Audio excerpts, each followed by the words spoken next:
This is Democracy Now!, democracynow.org, The War and Peace Report. I'm Amy Goodman in New York, joined by Democracy Now! Co-host Juan Gonzalez in Chicago. Hi, Juan. Hi, Amy, and welcome to all of our listeners and viewers across the country and around the world. We begin today's show looking at the role of the CIA in the war in Ukraine. A recent cover story of Newsweek revealed the CIA shuttling weapons into Ukraine using a, quote, gray fleet of commercial aircraft that crisscrosses Central and Eastern Europe. CIA personnel are also going into Ukraine on secret missions. According to one source, CIA agents are assisting Ukrainians with new weapons and systems. One senior military intelligence official told Newsweek, quote, the CIA has been operating inside Ukraine under strict rules and with a cap on how many personnel can be in the country at any one time, unquote. The CIA is also using Poland as its clandestine hub to coordinate its operations inside Ukraine. After the September 11th attacks, the CIA also used Poland to house one of its secret black sites where prisoners were tortured. We're joined now by William Arkin, senior editor at Newsweek. His investigation for the magazine is headlined, "The CIA's Blind Spot About the Ukraine War." Today, William Arkin is joining us from Sweden. He's a prize-winning national security reporter. His books include Top Secret America, The Rise of the New American Security State. Bill Arkin, welcome back to Democracy Now! It's great to have you with us. Why don't you start off by telling us, in this many-month investigation, what you did, what surprised you most? And don't speak in sound bites. Thank you, Amy, for having me on again.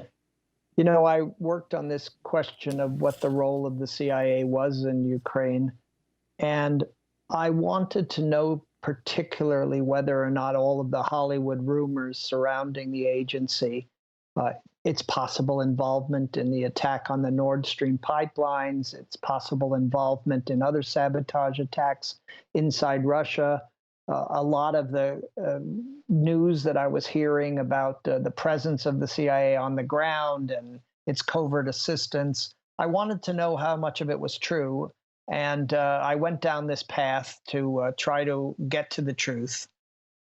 What I came up with most importantly, and really this is most importantly, is that the CIA is an intelligence agency. And so its number one mission in Ukraine is to collect intelligence not just on what the Russians are doing, but also on what the Ukrainians are doing. And that's the biggest blind spot, as I identified, which is that the United States knows as little about what Zelensky is up to and what he's thinking and what his views are about the future as it does about Vladimir Putin and his future plans and intentions. And so this might come as a surprise to some people, but as my sources explained it to me, the reality is that Ukraine is not an ally of the United States. We have no treaty obligations towards Ukraine. And the United States is not at war with Russia. So this is a particularly unique battlefield in which the CIA is playing an outsized role, but it is playing an outsized role because the Biden administration has been firm in saying that the U.S. military will not be involved in any direct way in the fighting or on the battlefield or indeed inside Ukraine. So you have this situation where the CIA's primary mission, which is to figure out what it is that the Russians and the Ukrainians are doing, as well as now its augmented mission, which is to play a greater role in the provision of arms to Ukraine, a greater role in counterintelligence, a greater role in corralling all of the neighbor states to Ukraine so that they stay firmly engaged in the war, some countries of which the domestic population is not as enthusiastic about war with Russia as is, say, for instance, Poland, that this role really stretches the CIA quite thin in terms of what it's doing, but also it's got its hand in a little bit of everything. And I would say that I would give it low marks on understanding the intentions of Putin or Zelensky, very high marks on understanding what's going on in the battlefield, but the most high marks are in moving the billions of dollars worth of weapons that the United States and NATO has pledged to Kyiv. But now, William Arkin, the CIA is no stranger to Ukraine. Clearly, in the post-World War II period, it was involved in developing right-wing groups within Ukraine that were opposing the Soviet Union. A lot of them former neo-Nazis. And as you write, the CIA has been central to the war, this war, even before it began, when Biden tapped Director William Burns as his global troubleshooter. Could you talk about Burns's role and this historic connection between the CIA and groups in Ukraine? Well, when Joe Biden became president, he appointed a number of his close associates, Antony Blinken and Jake Sullivan, to be his main national security actors. But the person that was appointed to be the director of the CIA, former ambassador to Russia, William Burns, and a foreign service officer in his career, was somebody who was much more considered to be the senior statesman of the administration, if you will, the person with the most experience. And so when Russia invaded Ukraine in February 2022, it was no surprise that Burns became the central figure in this war, and that he had both the superior knowledge of Putin and of Russia, but also he had had a long career specializing in Eastern Europe.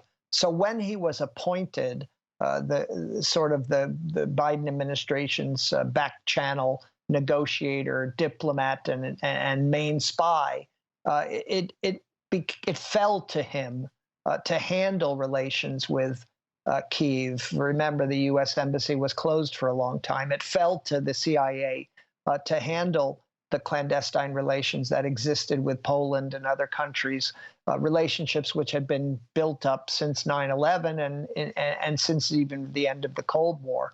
So the CIA has played an extremely important role in the modern era. And I would say that the legacy of what the CIA may have done in the Soviet era just is not represented by those who work in the CIA today, nor is it part of what the CIA thinks its main purpose is.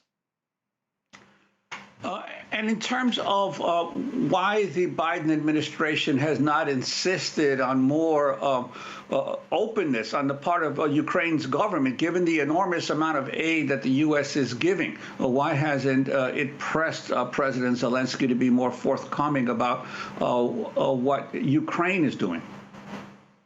Well, I think that the CIA and the U.S. government has pressed the Ukrainians. It doesn't necessarily mean that they have full control over them.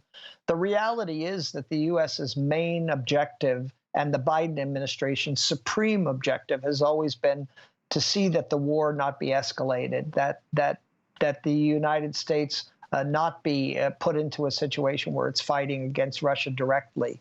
And part of that was to urge Ukraine not to attack Russia, not to attack Belarus, where Russian forces were deployed. And that really pretty much worked up until about September or October of last year. First, when the Nord Stream bombings occurred, and then second, when the attack on the Kerch Bridge occurred, in which case the United States, the U.S. intelligence believed that Ukraine was behind both of them. And though it believed that Ukrainian factions were behind both of those attacks, it wasn't altogether clear to the CIA that Zelensky himself had foreknowledge or even had been read in on those operations, because Zelensky's power himself, those powers are himself limited inside Ukraine. And so the CIA might have put a lot of pressure on Zelensky and his government in order to be more transparent or to deal with corruption or to deal with accountability. But it's not altogether clear that Zelensky has full control over the Ukrainian military or the Ukrainian secret services, nor is it necessarily the case that the United States is in a position to really exert much leverage against Ukraine at this point. It's like too big to fail, that the United States has invested so much in the Ukraine war that it can't really credibly say to Zelensky, if you don't do X, we're going to stop supplying you with arms. It's just not a tenable policy anymore. So the CIA represents these many interests, the interest not to escalate with Russia, the interest not to have Russia resort to the use of nuclear weapons, trying to understand what Putin's position and Putin's thinking is. But at the same time, it struggles with the question of whether or not it understands well enough what it is that Ukraine wants, and also what it is that Ukraine will accept beyond its public rhetoric in trying to end the war. You mentioned William Burns, now head of the CIA, very interesting key figure, former ambassador to Russia, and you talked about how he went to Russia before the war. He's also the one who for years warned against the expansion of NATO, saying it's going to provoke Russia. So you talk about what the U.S. understands about Ukraine. What does the U.S. understand about Russia right now and working with Russia before Russia invaded? Well, I'm afraid that the Biden administration has really squandered the possibility of being a third actor in this war. The United States has aligned itself 100% with Ukraine. And as a result of that, I don't see much movement or much interest even on the part of the U.S. government in Washington to be a third party, to actually be a negotiator, to find a peaceful resolution. So really no one is playing that role. The United Nations is not playing that role. Sweden is not playing that role anymore now that it aspires to be a member of NATO. There is no neutral party that really is playing the role of trying to end the conflict between the two parties, who are essentially stalled right now in combat, where there's not really much movement on either the side, but the killing continues. So it was the case that in the minds of Russia, the expansion of NATO was provocative and may, in the theory of national security, been a strategic threat to Russia. And it is probably the case that when history is written, we will say that NATO was a little bit too greedy in its zeal to expand into Eastern Europe. But the reality is that that doesn't excuse the Russian invasion, not in 2014 nor in 2022.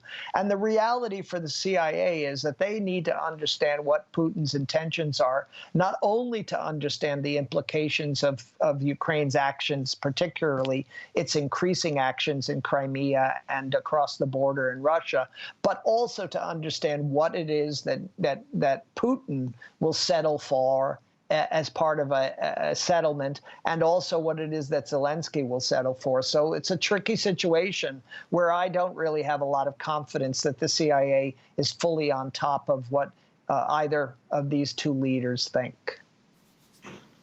William Arkin, I wanted to double back to a comment you just made a few moments ago in terms of Ukraine, that you said that it's not clear that President Zelensky is fully in charge of his military. Do your sources indicate to you what the CIA believes, who are the other potential forces that might have some control over the military? Well, in the structure of the Ukrainian government, you have the presidency and the office of the president. It's a rather new democratic institution, so it only has so much power.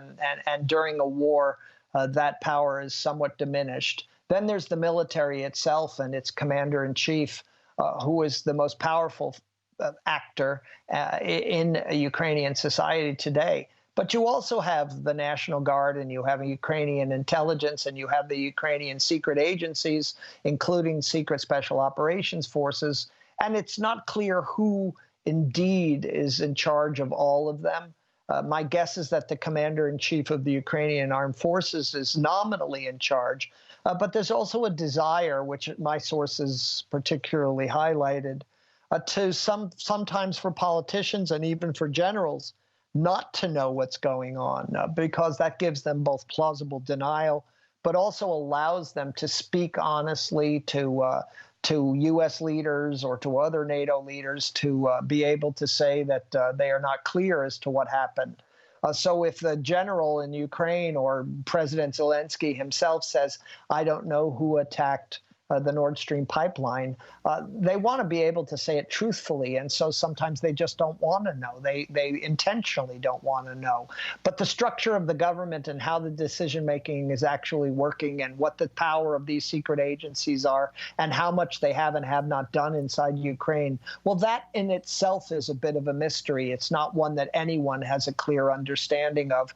And that anyone might include the president himself, Zelensky himself. Very quickly, Bill Arkin, before we end, you write, now, more than a year after the invasion, the U.S. sustains two massive networks, one public, the other clandestine.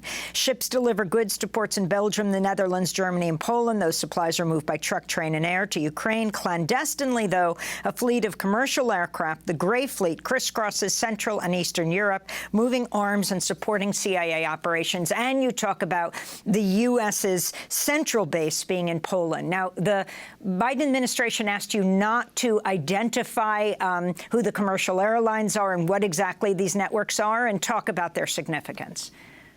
Well, I think that there's an extraordinary amount of activity going on of moving arms and ammunition and materiel into Ukraine, and it's happening mostly through these Eastern European neighbors of Ukraine, Romania, Bulgaria, Slovakia, Poland, etc. But the truth is that, and this is one thing that I did learn in my investigation that I hadn't considered, U.S. intelligence also believes that the Russians, the FSB, the Russian intelligence services themselves, are not really privy to how the arms are moving into the country. That they don't really have the intelligence ability to track arms as they're coming into Ukraine. And as a result of that, the CIA insists that this is a secret, that it's an actual secret of the divulgence of which would have a deleterious effect on national security. We were willing to not mention the countries and not mention the name of the airline that's involved. But the truth of the matter is that it's quite interesting that the assessment of the agency is that the Russian intelligence is very limited in what it can see. And to some degree, that's proven in Russian attacks and Russian re-attacks, where it's clear that despite all of the money that Russia spends on its FSB, on the ex-KGB, on satellites, et cetera, that it just isn't up to the quality of NATO or the United States in its own intelligence collection.